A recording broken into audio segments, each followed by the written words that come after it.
Hi, everyone. Thank you for listening to our podcast. Tiffany and I give our all to this podcast with curated information, researching platforms, firms. And this is how the podcast is going to go today. And creating a show with the best up-to-date information we can. We have a vested interest in the growth and health of your business and hope you feel the same way about us. We've joined Patreon. Become a patron for as little as $5 a month, and you'll gain access to our community, exclusive behind the scenes, speaker access, publicity for your business, webinar discount opportunities, and more. Please support us so that we can continue supporting you. Hello, and welcome to the business behind small business. Whether you're selling or staying, we're here to remind you that just because you own a business doesn't mean you are a business owner. We are your hosts, Sevana Stone and Tiffany Ko. We're going to get down into the nitty gritty to walk you through the more finite details of entrepreneurship, revealing the dots between startup, success. Yay. Yeah.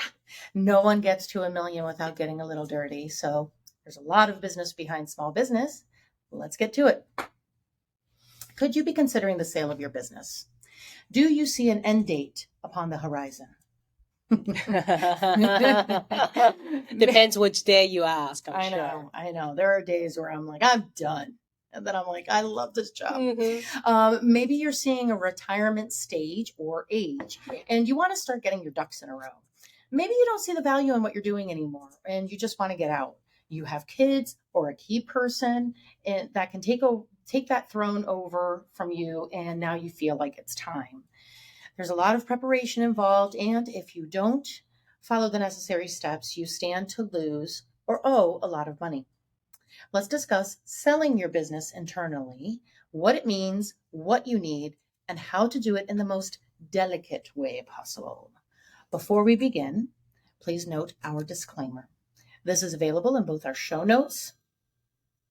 And ladies and gentlemen, always remember to turn off your cell phones. I thought I turned it off. Wow. Okay. Well, this isn't getting edited out, so yeah. I can call them back. You can take it. Or I can just... Well, while you're talking... It better be a good reason for somebody to call you right now. I bet you it's somebody trying to sell me something. Oh. That's the only kind of person that... Or one of my kids asking me for something.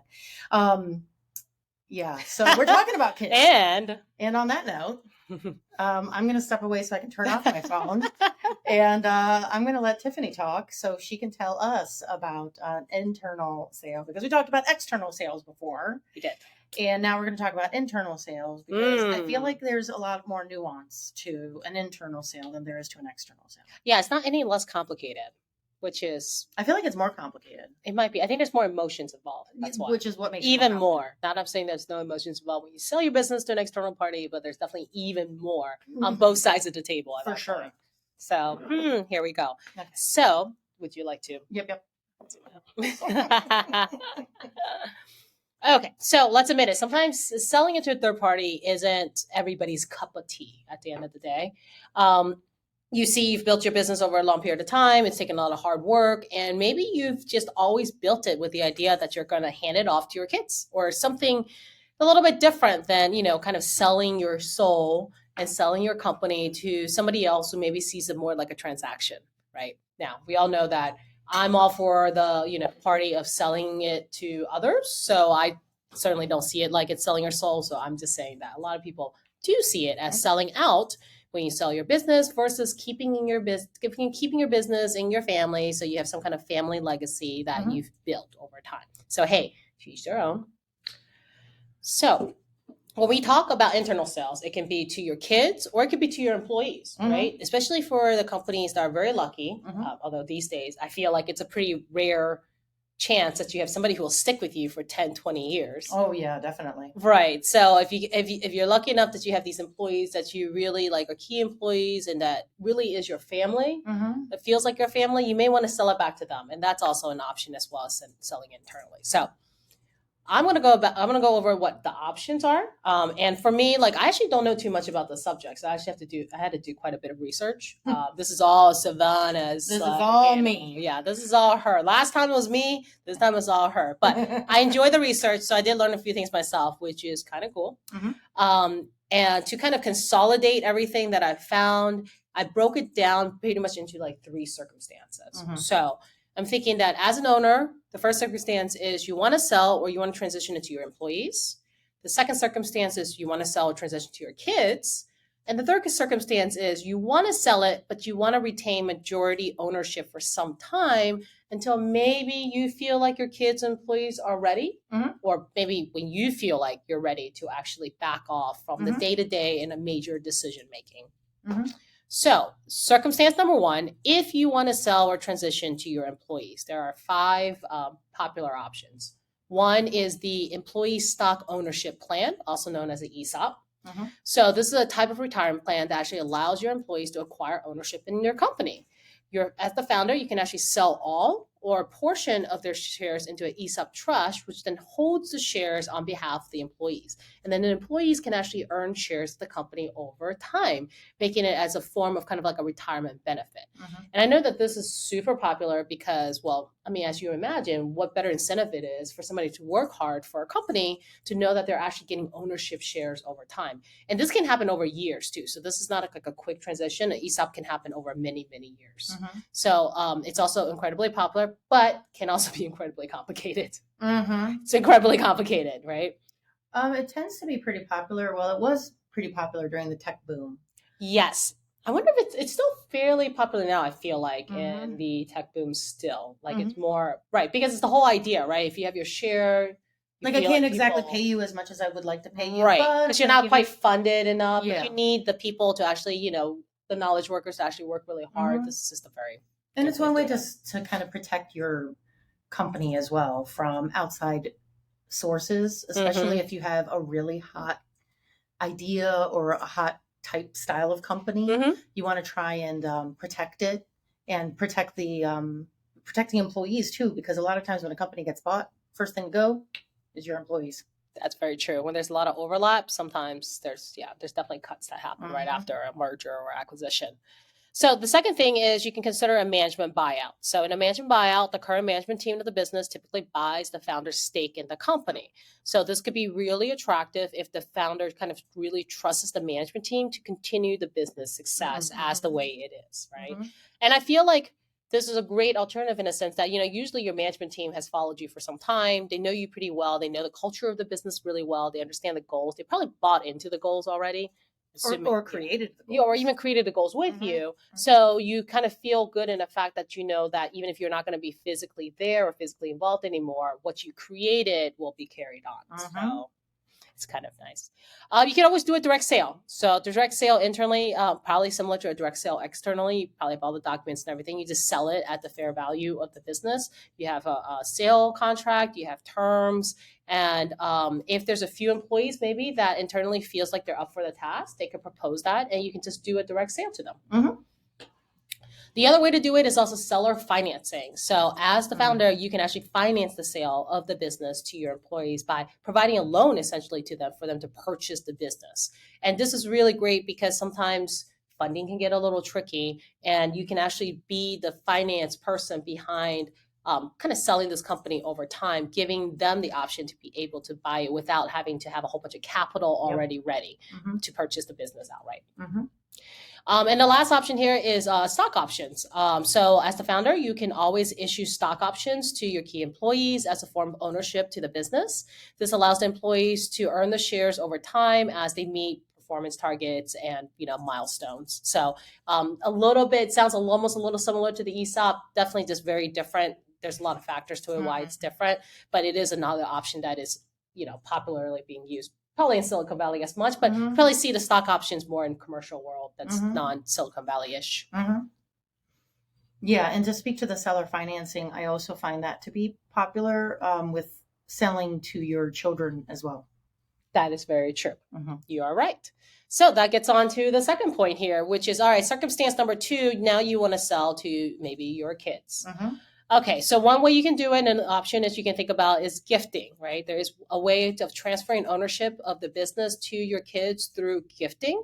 And so you basically gift the shares of your business to your children, either over time or all at once. There can be a tax efficient way of doing this, although I would say talk to your CPA, make sure you understand Absolutely. all the implications of this, because there are definitely limits and exceptions and Mhm.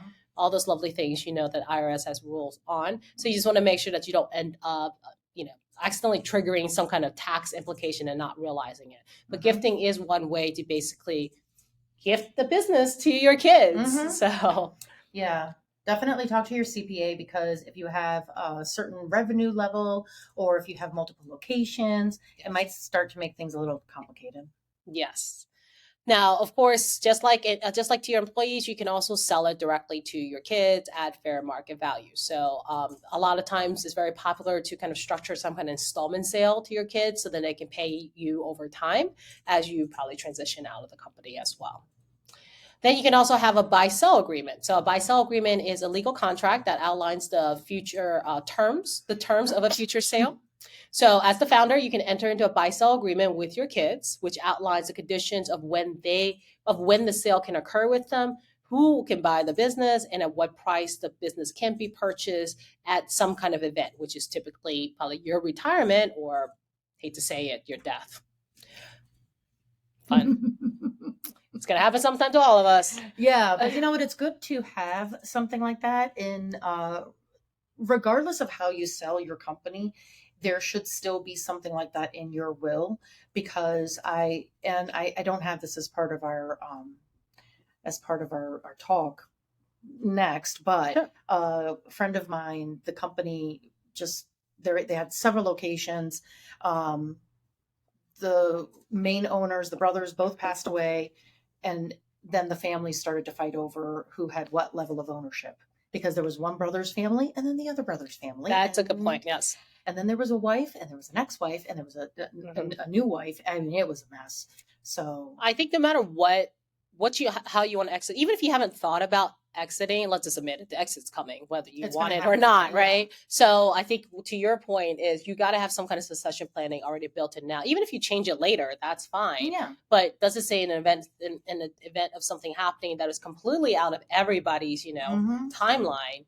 You're not kind of leaving a mess because you have this big fortune, this big company, and now nobody's clear as to what the ownership is and the terms of buying and selling and all that fun stuff. So absolutely, you should have something like that in there. So option number 4 is called a family limited partnership, also commonly referred to as a flip. A flip is a legal structure that allows you as the founder to transfer ownership of the business to your kids while still maintaining control over the business. So you can transfer the ownership to the flip itself, which is then owned by the kids as limited partners. And so because of that, you get to retain control as a general partner, which this is new to me. I've never actually heard something like this before, but I thought that was kind of neat. And of course, just like the same option you have when trying to sell to your employees, selling to your kids, you can also do an ESOP program, especially oftentimes, if you are going to pass this off your kids, most people hire their kids into positions in the company to kind of as a way of getting them to know the company and groom them up. So most likely they're already an employee of the company, and you can use an ESOP to essentially start passing off ownership. So then last but not least, let's talk about when you are probably ideally wanting to sell the business to your employer or your children, but you kind of want to retain ownership for some time. Maybe they're not ready. Maybe you're not ready. I don't know what the problem is, but hey, let's just admit it. Like, let's say you're not ready to retire, or maybe like your children or your child or your employees just aren't quite at that entrepreneurial mindset yet, right? So, working in a company versus actually running it and being an entrepreneur and growing and taking the company to the next level, that takes some time to groom. Not everybody's just a natural in that. And maybe you want to stick around for some time and show them the way of how to do it, basically mentor them and just groom them up. It's these are a few options that you can consider. So one, appoint your key employee, the person who's ready to take over next, or your child as CEO or the general manager of your business. This is a great way for them to start taking over the day-to-day, so you can start stepping back, but then you still maintain control, so you're still making major business decisions or whatnot, and essentially making sure they don't actually go off the rails because they're new to the job. So what did you expect, right? you know something's going to happen. Number 2 is you can establish a board of directors. So the board of directors, and then you can appoint, well, certainly yourself at some point, or certainly appoint your child or a key member of the company as a member of the board. Now, the board can provide oversight and guidance to the business, and it allows, again, you as the founder to step back from the day-to-day. And this is also a great place for the founder to eventually also transition back one extra step before retirement to have a seat on the board. And to that point, if you have multiple children and you had to choose, let's say you have 3 children that would love to run the company, but you really can't, let's just say, hypothetically speaking, you can only have 1 to run it. You may want to establish a board of directors that has all of your children in it. And it's like an episode of Succession. Have you seen Succession? I have. It's like an episode of Succession, it kind of basically. Is like Succession, but not as fun. Well, I don't know if I call that fun. Stress-inducing, heart attack. I know, but it's true. I mean, I do know real world situations where dad starts a company, creates a multi-million-dollar business, now has a board of directors, has 4 children in this case. All 4 children are on the board. Each child has some responsibility of some sort because all 4 children are great business people. So wow, I really hit gold there. All 4 of them are great business absolutely people. Great business people. And so all 4 children have some have some leverage on what the other child, so that there's no like dictatorship, if you will.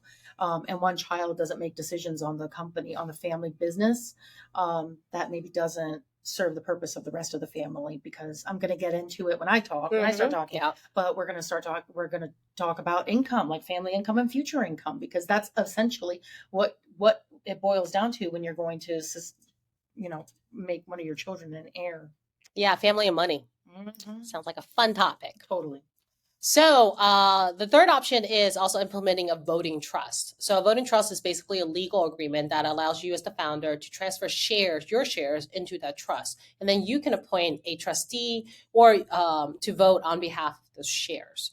Now, this is also something you can do by appointing your child as a trustee or maybe your key employee, and it allows them to kind of make decisions on behalf of the majority shares while you as the founder can still retain ownership. So it's kind of a nifty little workaround there. Yep. Option number 4 is sell non-voting shares. So as the founder, you can sell non-voting shares of your business to your child or your key employee, and you can still retain a majority of voting shares. So this allows your child or employee to have the ownership stake in the business, but you still maintain control because you have the majority of the voting shares.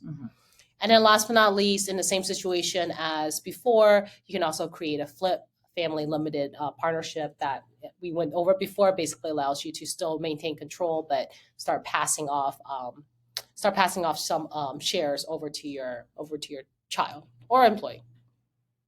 So those are a few options of what you can think about if you're thinking about doing this. At least know what's at your disposal, I suppose. I'm not saying that, of course, we're saying that you should talk to professionals, meaning your CPA, your lawyer, your estate planning, whatever, whoever your trusted board of advisors are, to really decide which road to go down. But I think one of the things that are helpful is to start is just at least know what your options are. So you don't feel like you're just, I just need to gift it to my kid. Well, you don't really have to. There's a lot of other options that you can play with for that. I would also say that because I just realized that I didn't talk about this I won't be sharing this. So I'm going to share this now. Okay. I kind of feel like this is something that you don't have to think about when you start your company. This is something you need to think about when you have had your company somewhere between 10 and 15 years, somewhere in that realm, 10, 15, 20 years. I wouldn't go beyond 20 years of ownership, but when you're somewhere in that sweet spot of 10 to 15, you're at this point smooth sailing. You're probably still growing, but you've kind of gotten all your wiggles out, if you will. So you likely have a pretty good idea of what you want, a pretty good sense of what you want, and you know how much you have. by then, right? Yeah, that at that point too, I feel like if an owner has kids that they're considering, possibly maybe they're tossing up between kids or employees, right? At that point, at least, your child has grown up enough that you're starting to see, does he or her have the potential to take over? Do I have employees who have the potential to take over? Maybe you don't, right? Maybe your employees maybe the power in your business is so centralized to you that you maybe haven't fostered any employees that has the leadership or entrepreneurship qualities to be able to take over in your stead.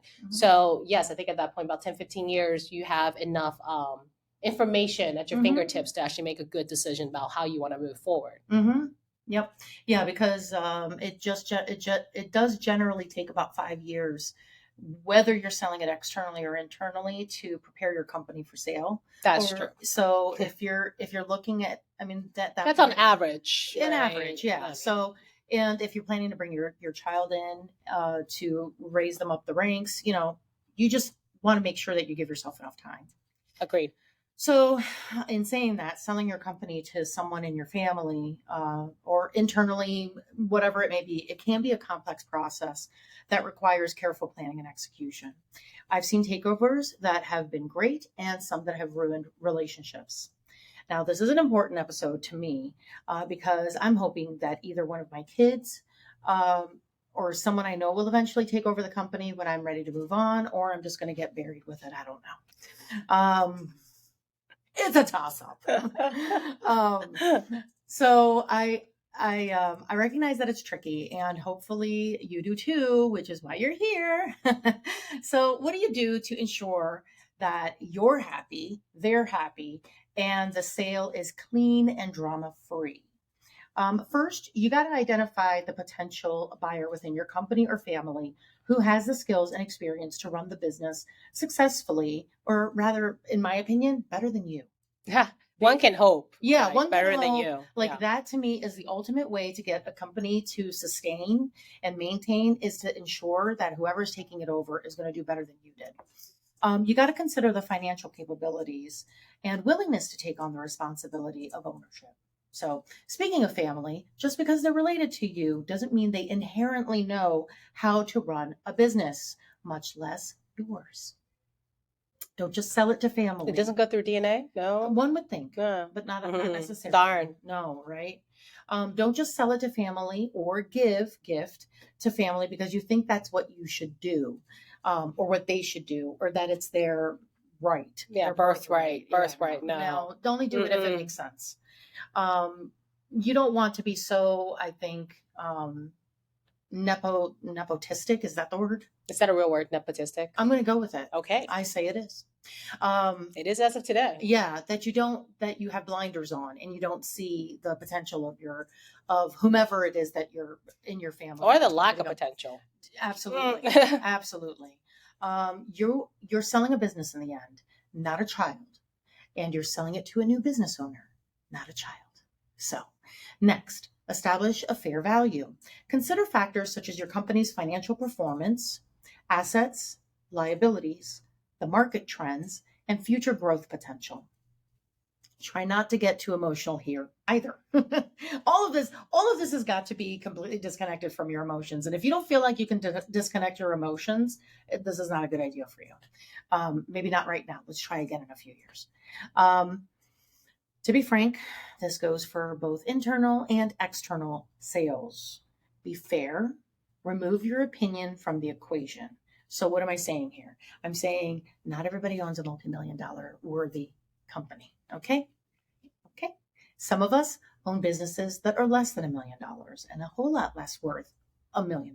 So don't overvalue your business. Be fair about it. Because if you're not being fair about it, you're really being unfair to everyone involved. Develop a business plan that outlines your company's current status, the future goals, and growth strategy. But put in details your planned heir will understand. You are at an advantage here. You already know who will take over when you're gone, and this is your opportunity to share insight, nuances, and your company's personality with them. If your staff is staying with the company, you should also share insight and nuances on them and the culture of your business and your relationship with them too. So, as you mentioned, it's a good idea to bring, we're going to use a child for this hypothetical situation. You do want to have your child work for you and your company for at least a little while so that they can get used to the culture, get used to those nuances, better understand who they're going to be working with, create relationships with your employees, especially if you have longtime employees. You want to be sensitive to them. You don't necessarily want your child to come in and be like, everybody's fired, right? Because that's not a good look. It's a popular way to like a lot of times people rotate them through the company, so Mhm. every single position, so they get to work from the bottom up. Yep. Yeah. That's my strategy, or rather the strategy that I'll be using, because you want your child to see what it's like to be in every position. And they need to prove themselves. Oh, right? For sure, for sure. But here you've also got an advantage where you can speak to them. I guess in my case, mother to child, like, hey, this person here, they've got a lot going on in their lives.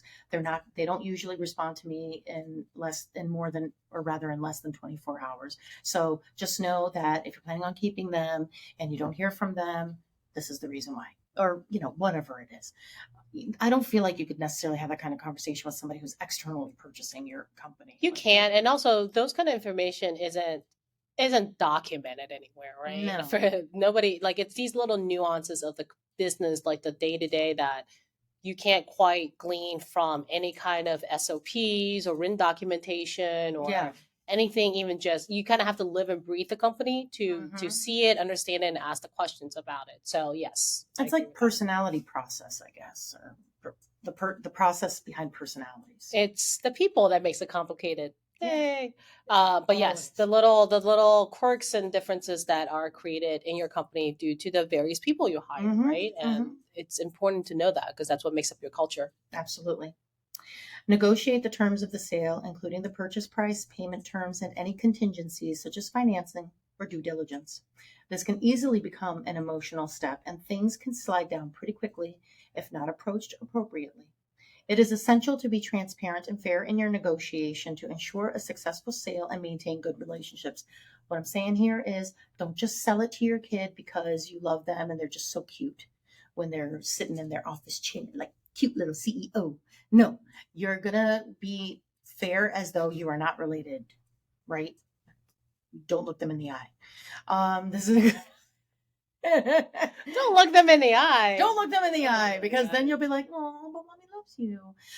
No, mommy loves you, but mom's also not going to get jinked. This is a good. I was trying to think of a. Don't mess this up. Don't mess this up, child. Yeah, that's what you're saying. Yes, pretty much. This is also a good time to seek legal and financial advice from professionals that are not and have not been involved with you or your heir. Both professionals can also cling to emotional ties, especially if they've been with you and or your family for a long time. Maybe you think that your son is going to be the greatest owner of your or succeeder behind you, but maybe your CPA is like, he's an idiot, he's a doofus. I don't think this is a great idea. They might end up blocking you every step of the way. It has happened. I have seen it happen. Or just make it difficult. It's best to just use somebody you've never used before. You're going to want to do this because this will ensure that the sale process is legal and meets all regulatory requirements and that it's fair. You'll need to hire someone new, but let your current providers know so that they don't think that they are being replaced, unless they are. Communicate the sale to your employees and customers to ensure a smooth transition. People don't like change. So people don't like change, and yet they keep saying they do. I think that's a huge lie. Nobody wants change. Well, especially when you're talking about the top, the captain of the ship, right? Oh, like yeah. It's like that makes people nervous. Oh, yeah, totally. Yeah. It's like your parents are getting divorced and dad just showed up with a new girlfriend. No, you like, no, this is not my new mommy. That's exactly what it ends up turning into. So you also don't want them, you don't want to lose your clients. You don't want to lose your clientele. You want to keep the same culture because you don't want your child to fail. You don't want your whomever it is that you're selling it to fail because, there's no point to that. You work this hard to make sure it doesn't fail. Absolutely. So. Don't walk out the door throwing a grenade behind you. Not a Van Damme movie. No. Okay. Provide clear information on the new ownership structure, management team, and any changes that are going to be coming into the business strategy. From here, you say goodbye and good luck. Yeah. Adios, and move on to the next, unless the terms of your sale are for you to stay on in some capacity. In the end, when a sale happens within the family, it's less a sale and more a takeover with guidelines, of course. But then, in some cases, the parent, let's just go with parent here, can't seem to let go. And the new owner, their child, have autonomy. I know, believe me. I know how hard it can be to trust someone you literally had to teach how to use a toilet.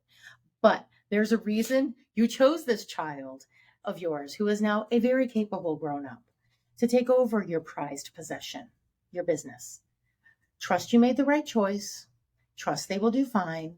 And if they don't, it's not your problem anymore. So, wow. Hitting a little close to home, are we? Just a touch.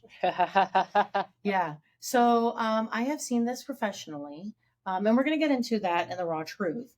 But I have seen these things go well and not so well, because so much emotion is involved.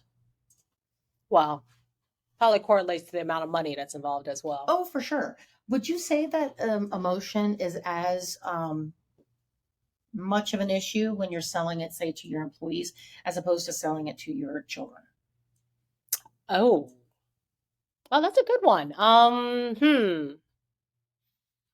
Yeah, actually, I would, because usually if you're going to sell it to your employees, these are employees who's been with you for some time, right? So we're talking about more than a few days, more than a few months, definitely a handful of years. Maybe even from the beginning. And if you think about how much time you spend working, you probably spend more time with them than you probably do with your family on average, right? Because you're constantly at work. You probably have more touch points, more connections with them.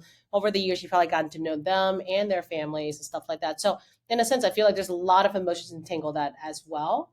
I think it is a lot easier to get you cloud your judgment with your child, right? Because it's, the bond of raising a child, like you said, from teaching them how to use the toilet to all these like things that made them I think that clouds your judgment. And sometimes parents, and again, I'm not one, so don't come after me for my opinion, but come at me. Yeah, I'll just say, you tell me if this is completely out of line.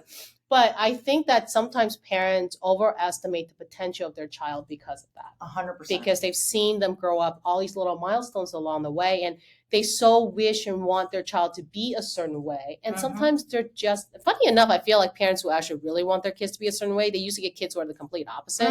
Not that it's a bad thing. It's just, hey, I want my kid to take over my business. No, your child kind of wants to be a dancer and artist. Right. And that's the thing is, I think it makes it really hard for the relationship on both sides. And I think it's a lot easier for parents to misjudge that when it comes to their child versus their employee who they met on a professional capacity, who was formerly like a fully functional adult when they met them too. So I think that's where I think the emotions are different, but I would say relatively the same, like as far as intensity. Right. That was exactly what I was trying to say with my nepotistic word.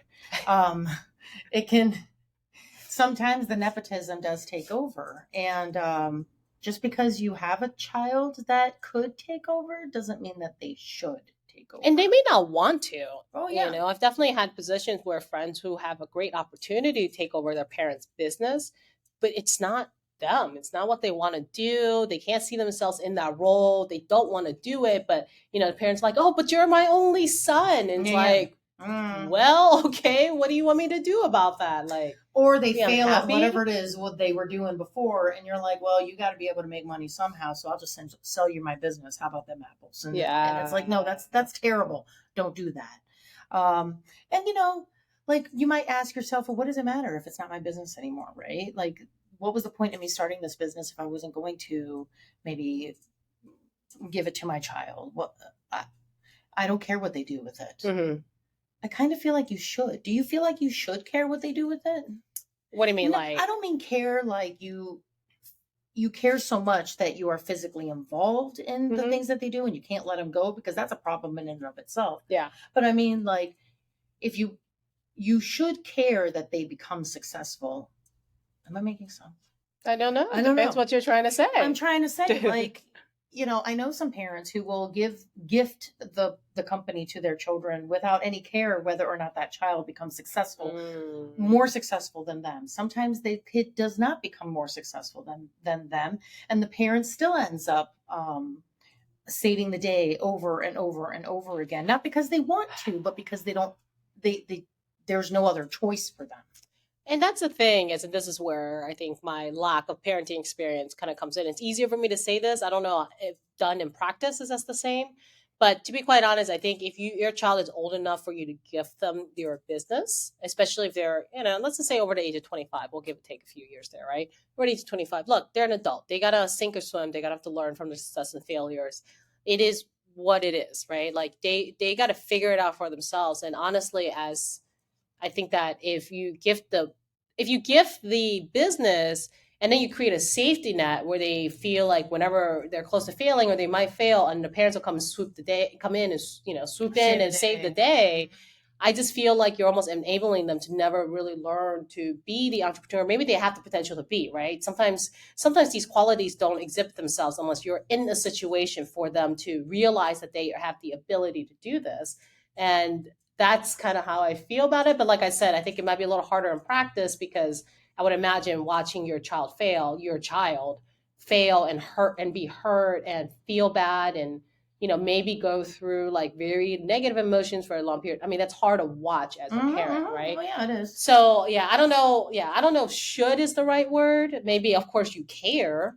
You probably do care, but whether or not you want to act on that caring versus saying, you know what, when he or she fails, I will be here to make sure that I can console them, but they need to go through the process themselves. They need to go through the obstacles and the learning challenges themselves. Well, and this brings us back to make sure you're ready.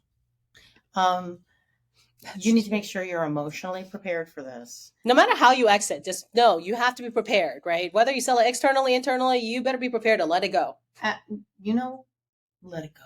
Let it go. Anyway, so now we're not breaking out into song. No. Let's move on to the next section. The raw truth. Let's get to the raw truth, where we each share our own gritty experience with today's topic. We want you, the listeners, to know that success isn't easy. It's not pretty, and it's certainly not a straight line. We hope you will hear our cautionary tales and learn from them. Yeah, so I'm not gonna review. So first of all, I think business and family never mix. Okay, so maybe that's why I've always been kind of predisposed to selling to third parties because I just feel like I would never hire a family member. I would never want to partner with a family member. I would it's just me. I don't care. Cousins, distant cousins, sibling. I don't care. I just feel like it gets really complicated when it becomes family. So, if and when I have a child, probably would not consider them unless they really want it later on. But that would not be my first go-to, right?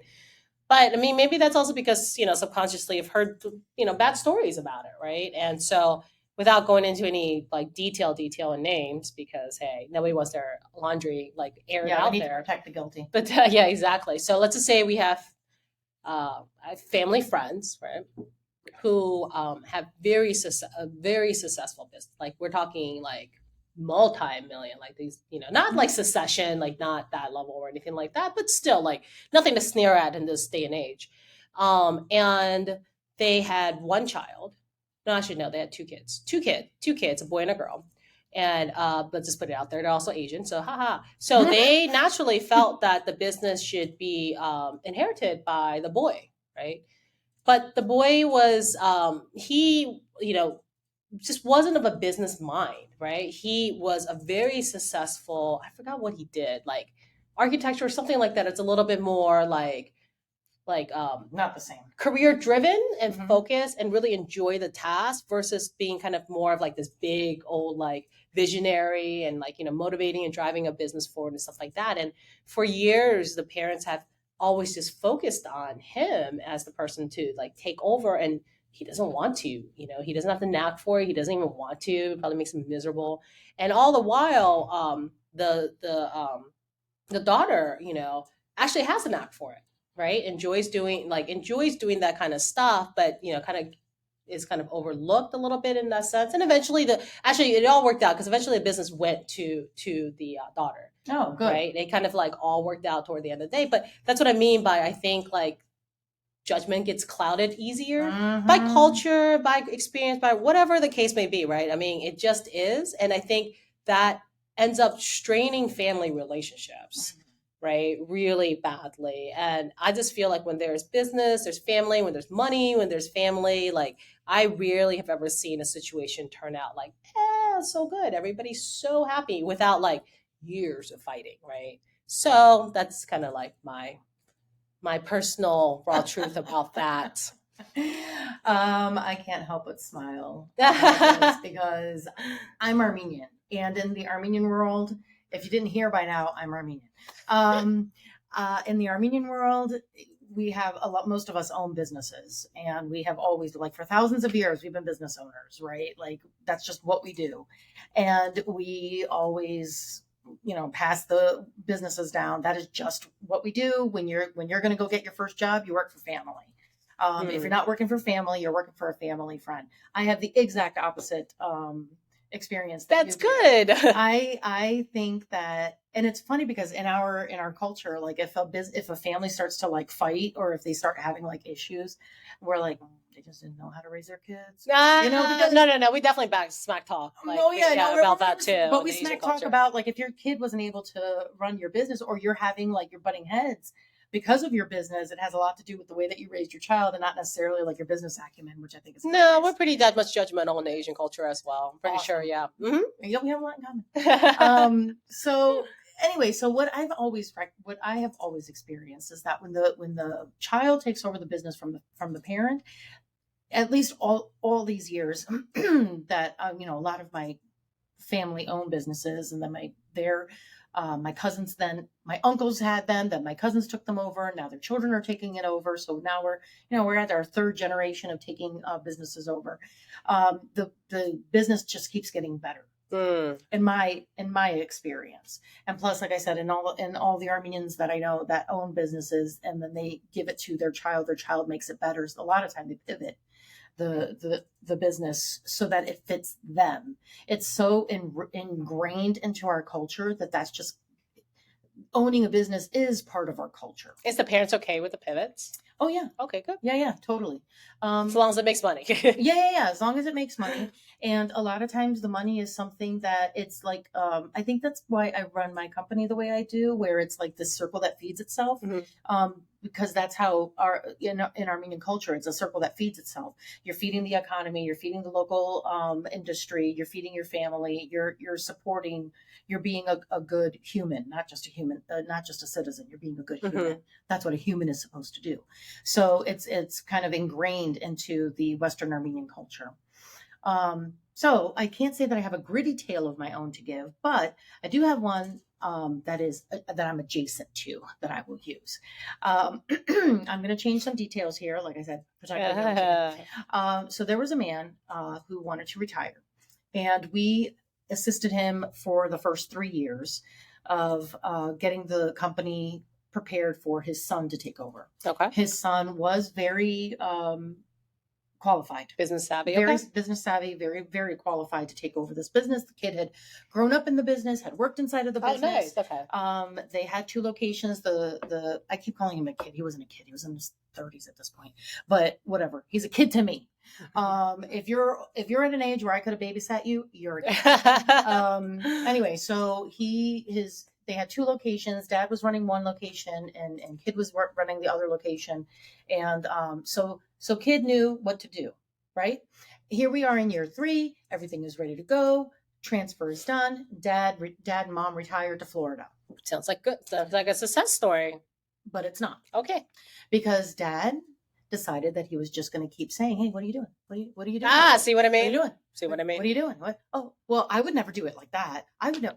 You shouldn't do it like that. For 2 years, we put up with this guy. Finally, I had to let them go because I couldn't take it anymore.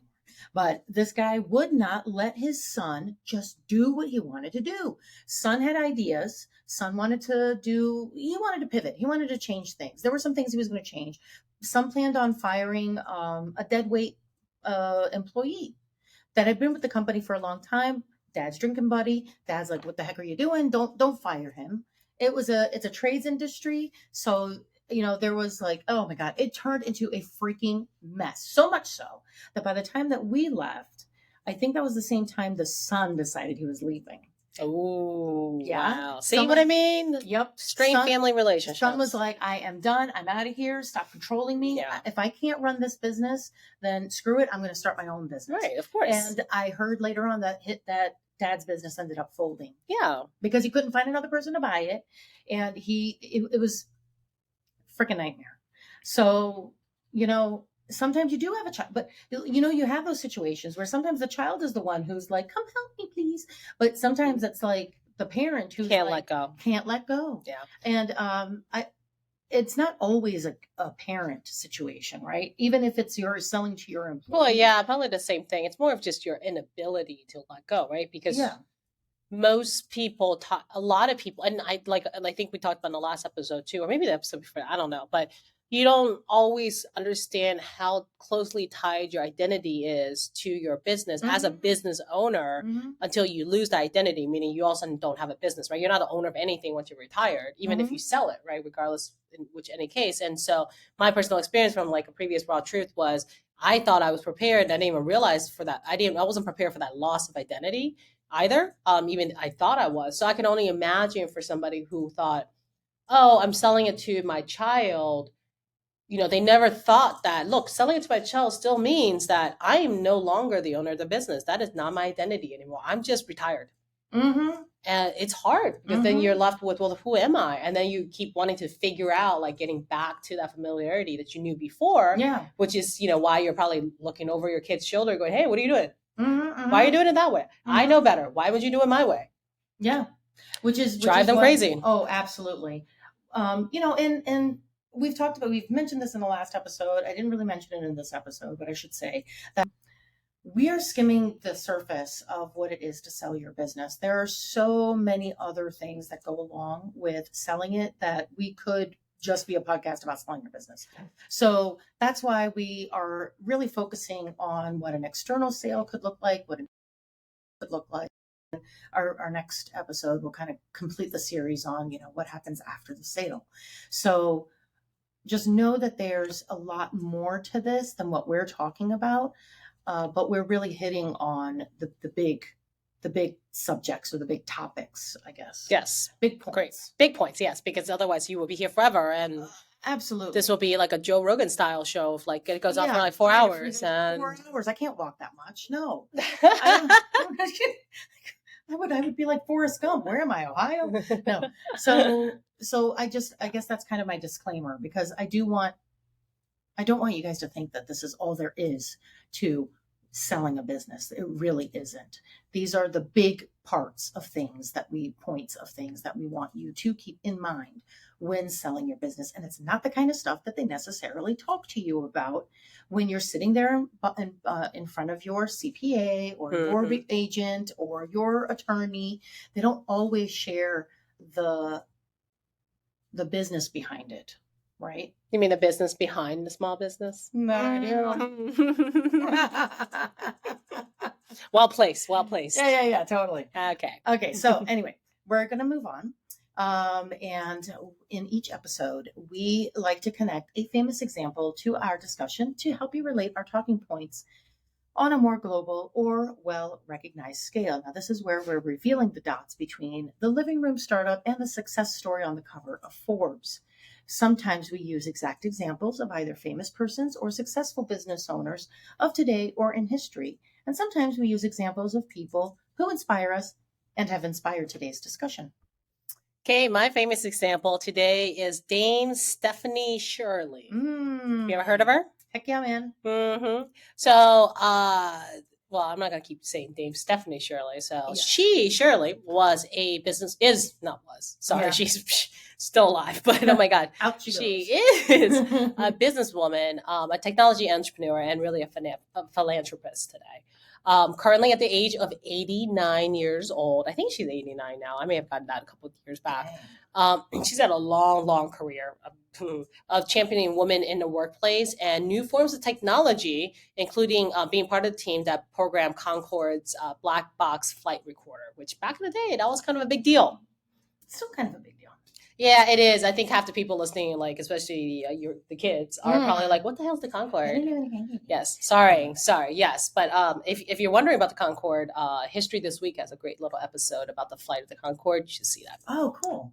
So after being born in Germany, Stephanie Shirley was brought over to the UK on the Kinder transport during World War II, and she lived with foster parents for many years. She had a pretty turbulent childhood. And that really shaped her life and career, teaching her how valuable life is and making her determined to do something good every day. Stephanie Shirley went on to went on and found an all-woman software company that pioneered remote work and redefined expectations and opportunities of working women at that time. I'm going to get to what that time is in a second. Okay. But part of this is she was also really concerned about the future of her business and the welfare of her employees in the event of her death and retirement. So to address these concerns, she actually put into place an employee ESOP program.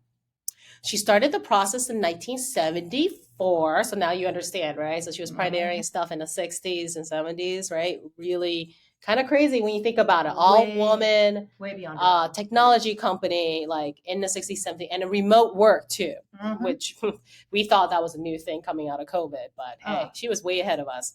So anyway, so she implemented the ESOP program in 1974, took her about 10 years in 1985, and then for the employees to actually acquire a major stake in the company. There's a lot of nuances and details to why it took probably close. I think at the end of the day, it took anywhere from like 10 to 15 years from when she kind of thought about the program to when it actually worked out. So the ESOP program allowed the employees to acquire the shares, and then over time, the funds of the shares were being provided from the company's profits. And so the sale to the employees was actually structured that way. So that Shirley can actually retain like a small stake in a company and still be involved as a consultant and ambassador to the business. Really smart lady. And of course, for the employees, this was like a meaningful stake in a company. I mean, at some point, they owned majority shares, which gave them a great sense of ownership and commitment to the business, which is what we were talking about earlier. This also, allows Shirley to, make sure there's a way to kind of continue the business on. Now, the great news is that in year 2000, which, by the way, blew my mind, the fact that the business was around in 2000. I don't know why.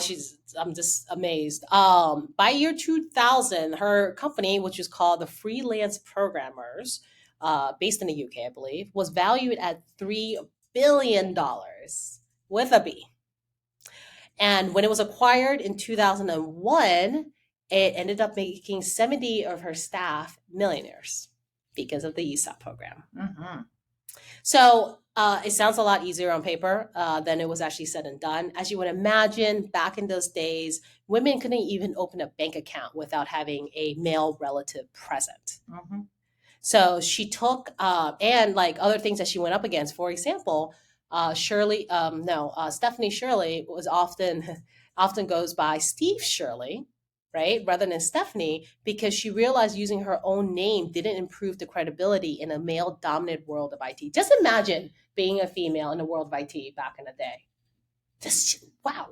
Just being a woman in any in the 60s, oh my gosh, industry. To start your own business, hire all women, and then like try to like do this like programming that was all done by men. You say that, but it's still difficult today. It is. It's still difficult today. I'm just saying, like, imagine back in the 60s. Like, wow, right? So she says, funny enough, she had this little quote, which I thought was pretty interesting. She's doing all this very, pioneering stuff, like doing IT in the men's world and like in the area where it's hard for you to even start your own business as a woman. But she acknowledges that she was actually pretty terrible at the finance side of things. Which actually held her back. And she says, I quote, "I was scared of money. I don't think it was about undervaluing the work. It was just sheer ignorance. I thought that it was quite acceptable to buy a unit of labor for £1 and sell it for £1.50. And it just didn't work. And it actually took her 25 years before she actually appointed a finance director. Good God. But I love that quote because, I mean, $3 billion company, like, wow, right? Yeah. But, you know, even with somebody who had that, like she herself had this innate fear of finance, which I hear now with women all the time. Oh, yeah. Brilliant absolutely. business owners, brilliant entrepreneur, brilliant what they do, for some reason just melt when anything about numbers or finance or accounting is discussed. Right? Like, it's so amazing, right? And like, Me, absolutely me. right. Yeah. Like, you know, you want to talk about financial reporting. There's a lot of women business owners who just don't want to understand the P&L or the balance sheet. I mean, we're forced into it by nature and career. But I will say that until recent, you know, I was completely intimidated by anything finance. Mm-hmm. Right? Yeah, no, I have no problem reading my own reports. Yeah. I have no problem reading my client reports. Yeah. I am not a problem with any of that stuff. The minute my husband says, can you pay this bill? I'm like, I gotta call somebody. I gotta pay a bill. How much do you owe? Well, what if I gotta set up a payment plan? I don't want to do this. You do it.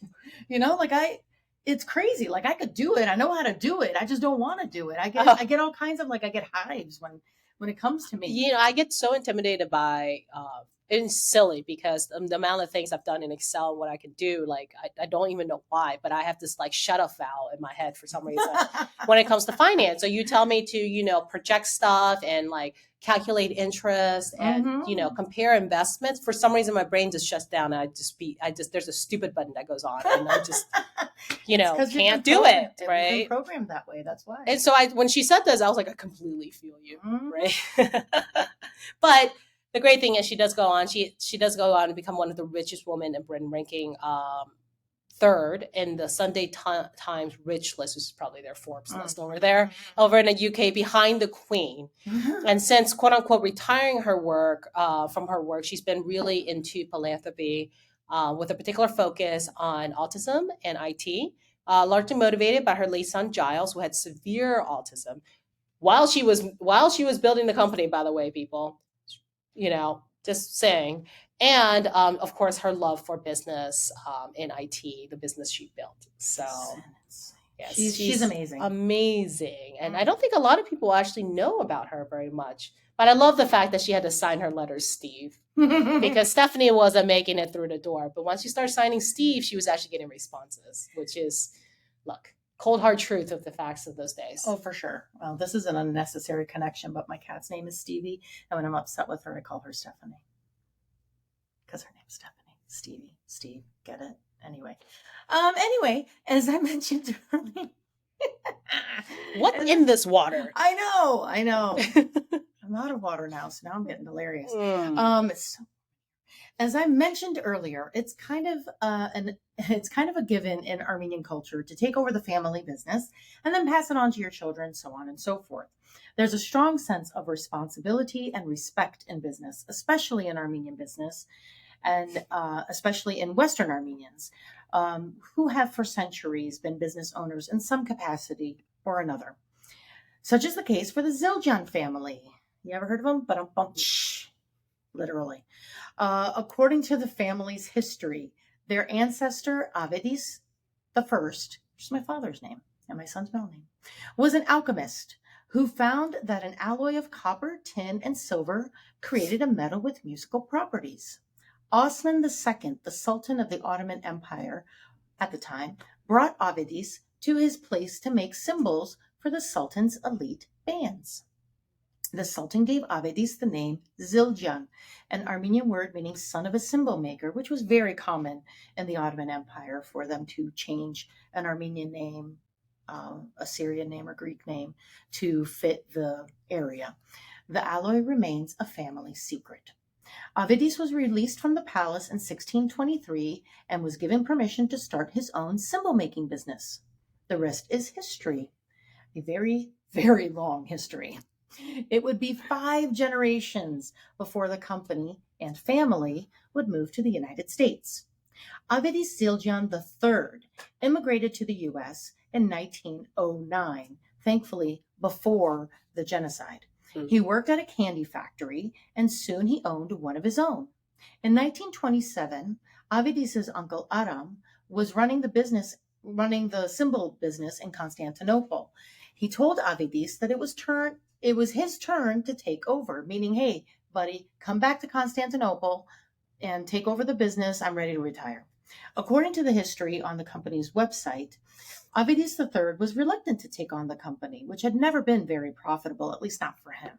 It made money, but not like a ton of money. He convinced his uncle to move the business to America in 1929. Avidis III kind of felt like they would be better off in the U.S. Maybe they'll have better sales. Over the years, the company would survive the Great Depression, a fire that destroyed the original manufacturing facility in Massachusetts, and more. During this time, Avidis revolutionized cymbals by creating and naming the hi-hat, sizzle, and crash. Ba-dum-bum, ha! Get it? That's literally what it was. These cymbals were thinner than the original design and were embraced by big bands.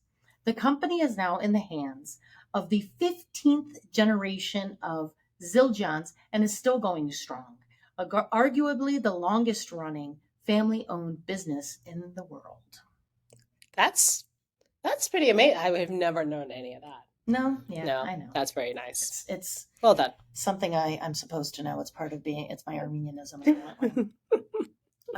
There's a saying that goes, put your money where your mouth is. And we're drilling down a bit further here to connect what we've discussed at a granular level to tangible sources you can take to get to that next level.